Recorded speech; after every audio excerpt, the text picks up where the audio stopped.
Welcome to the Channels Book Club.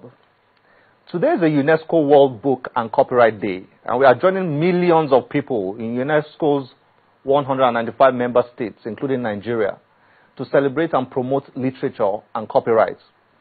We'll be showing you a Skype interview we had with Professor Hassana Alidu, the UNESCO country rep in Nigeria.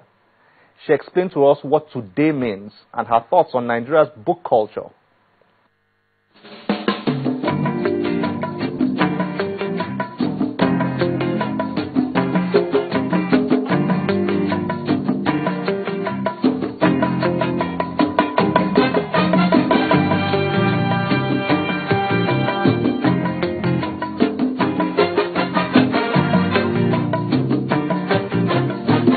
From one nation to another, there must be a meeting point. Their ideas may be different, but they must work to agree on what's best for the people. Diplomatic Channel untangles the discussions to bring out what's really important. Because it is our world, and it's our right to know how their decisions affect it.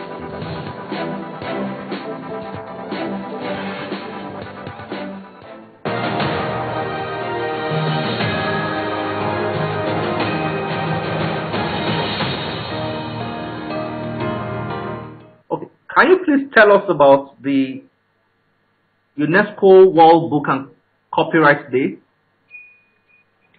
As we say, UNESCO World Book and Copyright Day is a day that was chosen by UNESCO to promote reading, publishing, and protection of intellectual property through copyright. April 23rd is also a symbolic day for the world literature, since it is during that day that Shakespeare passed away and other authors such as Andre Vega. But we see it also as a day to not only celebrate the passing but also the birth of prominent authors such as Maurice Druon, Vladimir Nabokov, Joseph Pla, and Manuel Maya Zelao, but others in Africa. So it is important for us in Africa to celebrate on the World Book Day and Copyright Day, because this is a moment to promote the culture of reading and writing in African society. And we link that to really the promotion of literacy among children, youth, and adults. Yeah, next year is Port Harcourt next year is the World Book Capital City for UNESCO. What does this mean for Nigeria? This is an important moment for Nigeria because it is a world recognition of the hard work of those like Wole Soyinka, Chinua Achebe, and Ngozi Chwanzi, who have worked so hard to promote cultures of Nigeria through their literature.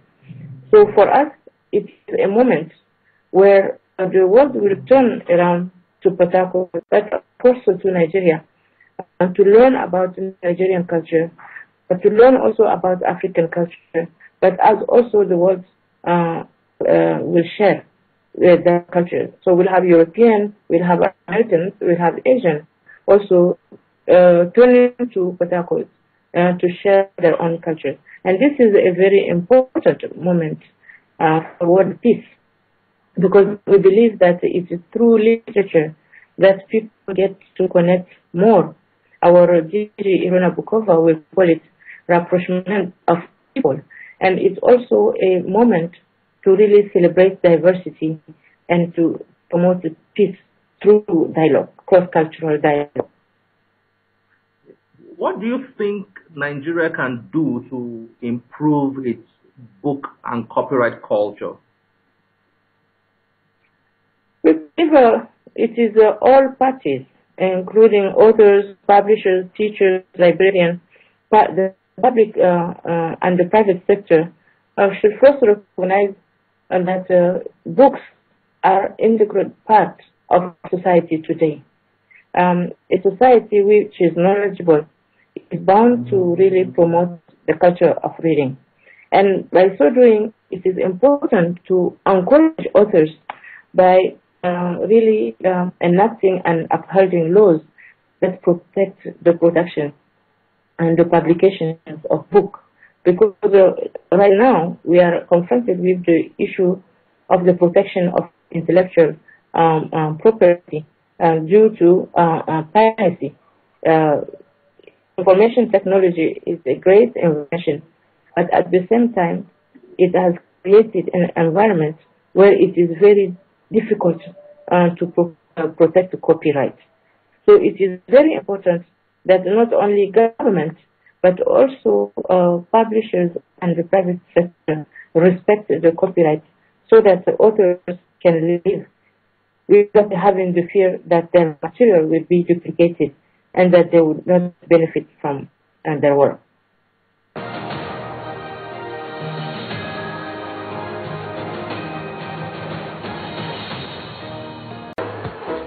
It is a process that develops the mind, which in turn develops the nation when put to positive use.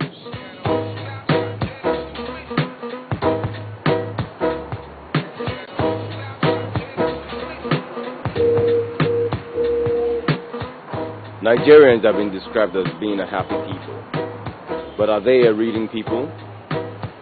The reading culture is coming back, though not as expected, and I will have suggested that the teachers they should try and have a range of different approaches at the tip of their fingers so that they can introduce and motivate the pupils at the same time to cultivate a better attitude to reading, through which the reading habit will revive and become back to what it used to be in those days. Reading culture in itself, as I may describe it, is, I would describe it as an attitude where somebody reads as often and as willingly as possible, not particularly to achieve success in exams or any professionalism, but for the essence of leisure and to also get information. If that's what you mean, then it's very low. We don't see people taking time to read, even to buy newspapers and read. It's like we are moving like the group of sheep, just going on. It is what Mr. A says, or what Ms. B says, that everybody will take as being correct. They will not bother to find out. And once you don't read, you are like a moving corpse.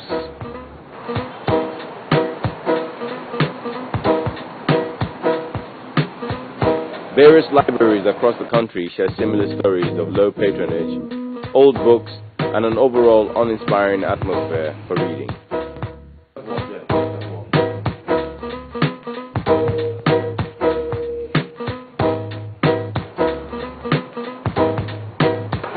It is not enough for books to be placed in libraries. It is for the books to be meaningful to the society that has the desire to transform itself to become a knowledgeable one. There's a lot to gain from reading books, and one of the ways to encourage that reading culture is to encourage even writing. Where there are some beautiful books. Take for instance, when we were growing up, if you hear of Things Fall Apart, you'll be eager to go and read that Things Fall Apart. And when actually you read it, you are going to be impressed. It will create an indelible mark in you. Therefore, when there are nice books, and the children read these books, they'll be very happy to read more and more and more and more. And if it comes about the teachers in the school system, first of all, must be well read. They themselves must develop their reading culture, because you can't read what you don't have. So when the children see their teachers being eager to read, they will equally emulate these teachers, because children emulate their teachers very fast. Most of the readers who come here come to read for either one exam or the other, like the ICANN, or JAM, and NECO and WAEC. Okay, and probably professional exams like banking and all that, to pass exams. But if we may have to consider the general aspect of the reading culture, for now, it's come to some level of improvement as against some years back, when we lacked the material and we lacked the right environment for people to read. so we couldn't have judged people for not reading. But now we have the materials and we have the right environment for reading. You'd still get children come in the evenings to read, but the number is still very insignificant. The structure, yes, is convenient, but the people in it, they don't tend to, follow the rules in the library. And then that is the thing that normally makes it like people receiving calls, people talking to each other while in the library. That's what makes it convenient. The library is very easy because you can know, as you can see, everywhere is silent, whereby you can easily read, you can assimilate easily. So I just find it very easy because anything you are doing there, you cannot understand easily. It's quite different from when you go outside or when you go to any other places whereby you have noisy environment. So reading in the library, I think is okay for me. People do come around to read, and because this place is a public library, it goes across anybody that wants to read. We have children's section and we have adult section, and we have old people that come around to read daily or ask queries about the library or any information which we provide for them. A book is an important piece of a mind's puzzle. So, what are you reading now?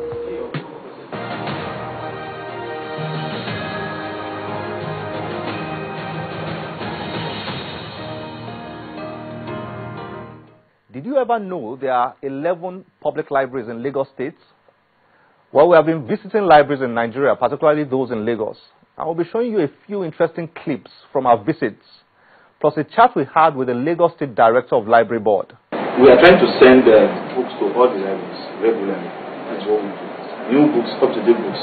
Whenever we finish working on them, we will send them. As you can see, sir, this is going to Ikeja. This is an important public library and Gege. That is the public library. That is Baja. All like that. In the next one week, all these books will be in those libraries. Then we will start all over again, acquire new ones, and send them to this library.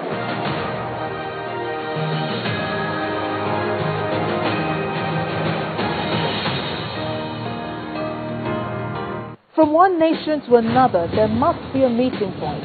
Their ideas may be different, but they must work to agree on what's best for the people. Diplomatic Channel untangles the discussions to bring out what's really important. Because it is our world, and it's our right to know how their decisions affect.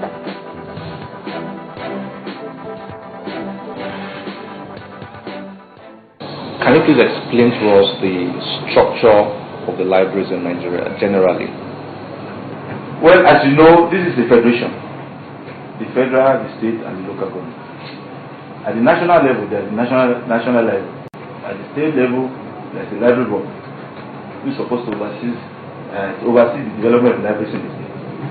At the local government too, they have their own structures, and they have libraries being overseen by local government officials.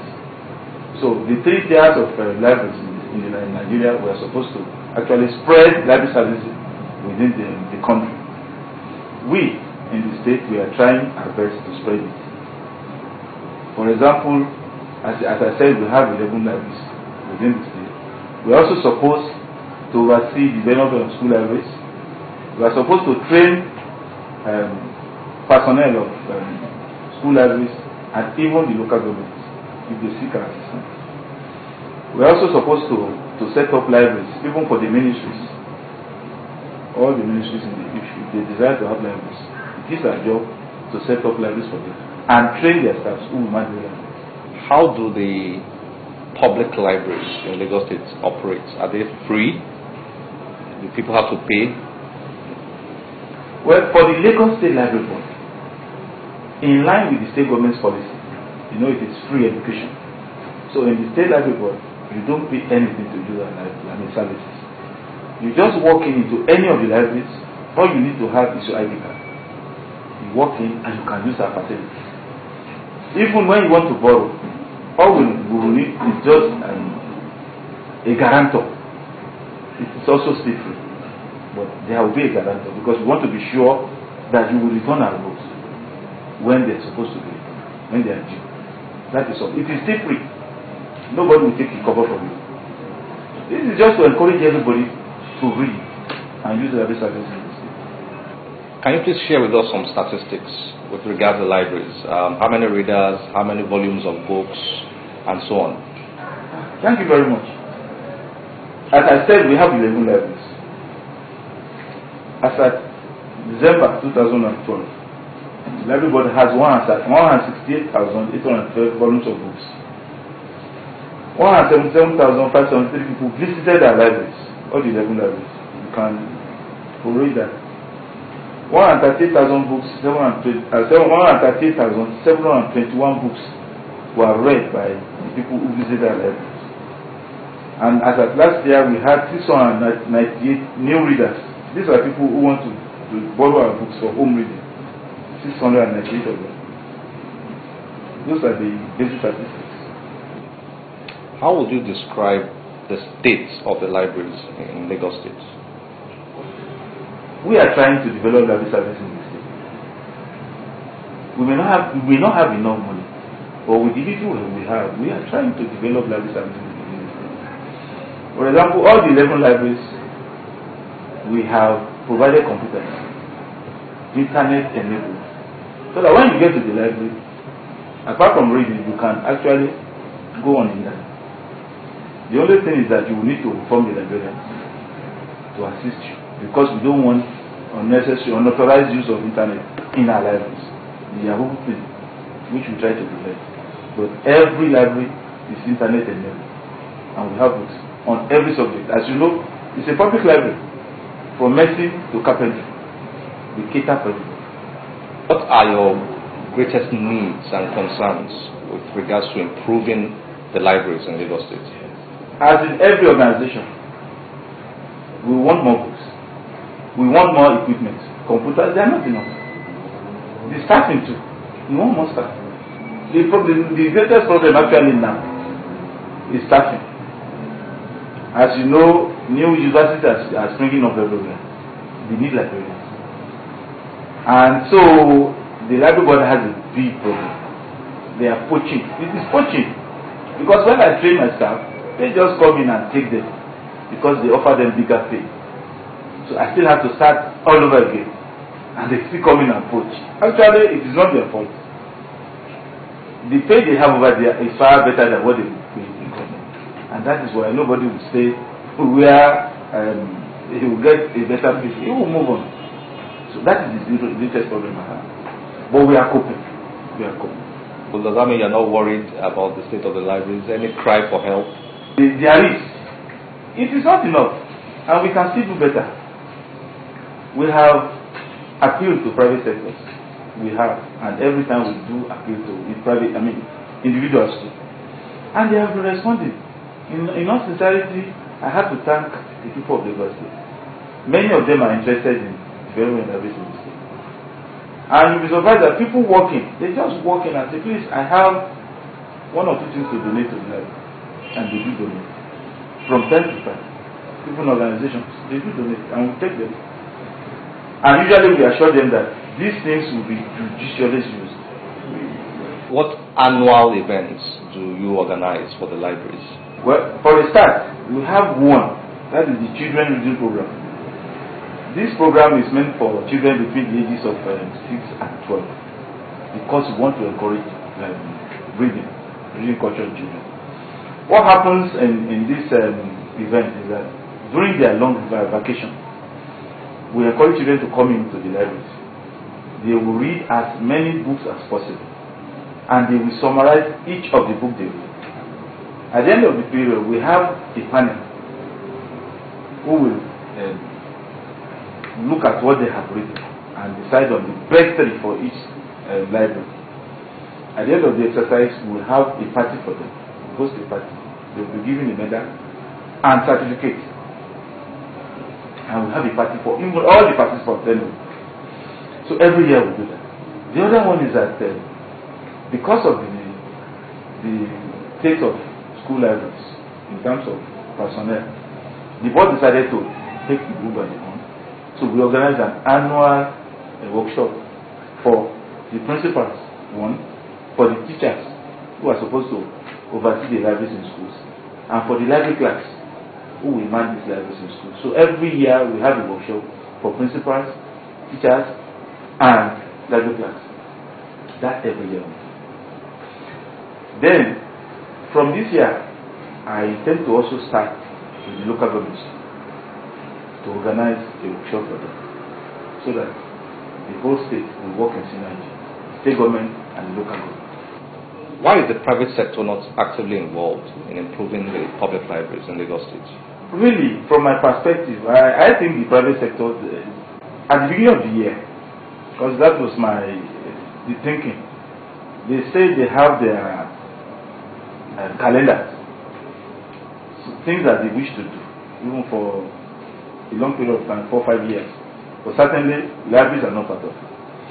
But now that you came in, I think part of this program will be to help us to showcase what we need.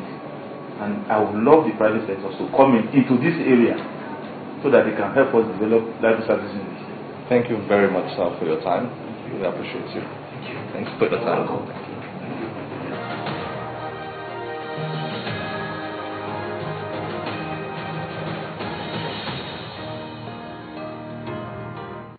Our book of the week is Judibia's Blackbird. It's a powerful novel about love, jealousy, and how fragile life is. It goes further in exploring what makes us human and how far we are prepared to go for those we love. Get yourself a copy, read it, and let's know what you think about it.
I hope you have enjoyed today's episode. Please send us your views and suggestions through our Facebook page and Twitter handle. Send us questions, send us ideas. We'll be happy to respond to them. You can also watch us real time on m.channelstv.com. And you can watch any episode you have missed on YouTube. My name is Olakunle Kasumo. Remember, one great book can change your life. Bye-bye.